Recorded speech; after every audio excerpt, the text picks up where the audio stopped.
राजविराज नगरपालिकाले सहयोगी र सरोकारवालाहरूको साथ लिएर विशेष सरसफाई अभियानको सुरुवात गरेको छ।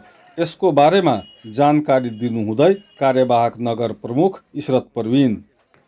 24 गतेको घटनाको क्रममा हामीसँग सबै सवारी साधनहरू जलेर नष्ट भएको थियो अनि हामीले 3-4 दिन अहिले सरसफाई भएन। आज हामीले अब फोहोर भएपछि दूषित भएपछि बिमारीहरू फैल्ने सम्भावना हुन्छ। त्यसैले आज हामी सम्पूर्ण नगरवासीलाई आह्वान गरेर आफ्नो स्विपर, जनप्रतिनिधि, कर्मचारी सबैलाई लिएर सरसफाई अभियानमा जुटेछु। म जनतालाई यही सन्देश दिन चाहन्छु कि तपाईहरू आफ्नो फोहोर आफै राख्दिनु। पन्नीमा हुन्छ, बोरामा हुन्छ, तल कृपया नफ्याँक्नु। तल फ्याँक्दा फेरि धेरै गाह्रो हुन्छ। सरसफाई राम्ररी हुन सकेन। जनतालाई सहयोग गरिदिनु पर्यो। आफ्नो राजकाज आफै बनाउनु पर्यो। सबैसँग म अनुरोध गर्न चाहन्छु, आफ्नो घरको फोहोर, मार्केटको फोहोर, दुकानको फोहोर आफ्नै उसमा राखिदिनु। बोरामा, पन्नीमा राखिदिनु। ट्र्याक्टर आउँछ, त्यो लगेर विसर्जन गर्नु। गत मङ्गलबार जेएनजीको प्रदर्शनको क्रममा राजविराज नगरपालिकामा आगो लगाइएपछि सरसफाई गर्ने सम्पूर्ण ट्र्याक्टर, टिपरहरू जलेर नष्ट हुँदा विगत 1 सातादेखि राजविराज नगरपालिकामा फोहोर उठ्न सकेको थिएन। यसको बारेमा भन्नुहुँदै प्रदेश सभा सांसद किरण कुमारी शाह। नगरवासीले आफै आएर आर्मी सहितको टिमले चाहिँ यहाँ सहयोग गरिरहेछ सरसफाइमा। दुःखद कुरा हो।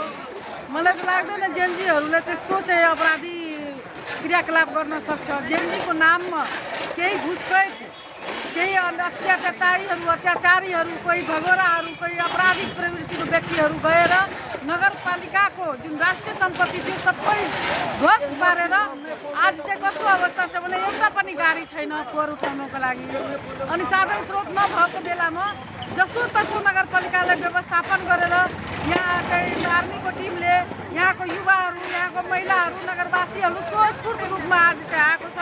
जसरी पनि हाम्रो नगरपालिकामा यो रोग फैलाउनु भएन, दुर्गन्ध फैलाउनु भएन, स्वस्फूर्त रूपमा सबै चाहिँ निस्किएको छ। त्यसै क्रममा हामी पनि निस्किएको छौँ। यहाँ जनसमुदायलाई बिन्ती पनि गरेको छ, आफ्नो सरसफाइमा पनि ध्यान दिनुहोस्। अहिले तत्काल यस्तो सङ्कटकालीन अवस्थामा सबैले साथ र हातेमालो गरेर साथ र सहयोग गरेर अगाडि बढ्नुपर्छ।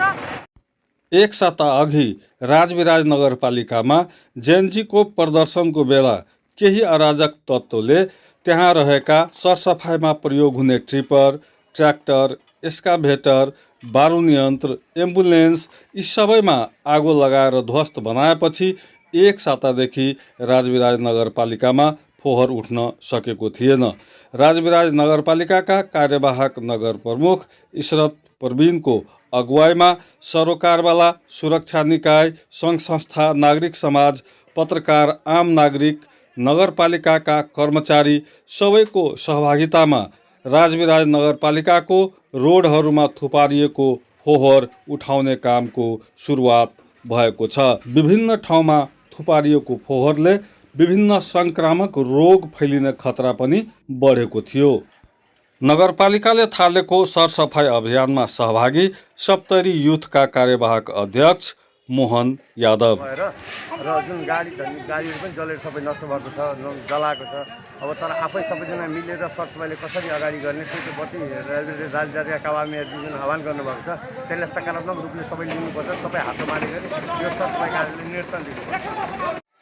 राजविराज नगरपालिकाको अगुवाईमा थालिएको यो सरसफाई अभियानमा सबैले सहभागिता जनाउनु जरुरी छ। अहिलेको विकट परिस्थितिमा नगरपालिकासँग फोहोर उठाउने गाडी पनि छैन। जनशक्ति हुँदाहुँदै पनि सवारी साधन नहुँदा नगरपालिका समस्यामा परेको हो र यस्तो बेलामा नगरपालिकाले नगरवासीसँग पनि आग्रह गरेको छ कि कम फोहोर गरौँ र व्यवस्थित रूपमा फोहोर चाहिँ राखौँ ताकि यो सहयोगी हातहरूबाट सबैको मद्दतबाट त्यो फोहोरहरू उठाउन मद्दत पुगोस् भन्ने नगरपालिकाको आकाङ्क्षा छ।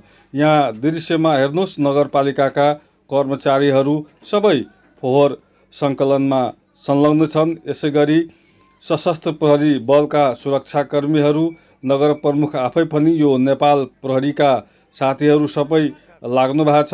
सङ्घ संस्थाका प्रतिनिधिहरू पत्रकारहरू सबैले नगरलाई सफा पार्न र यो विध्वंस पछिको पुनर्निर्माणमा हातेमालो गर्न सबैजना चाहिँ लागिरहेको स्थिति छ।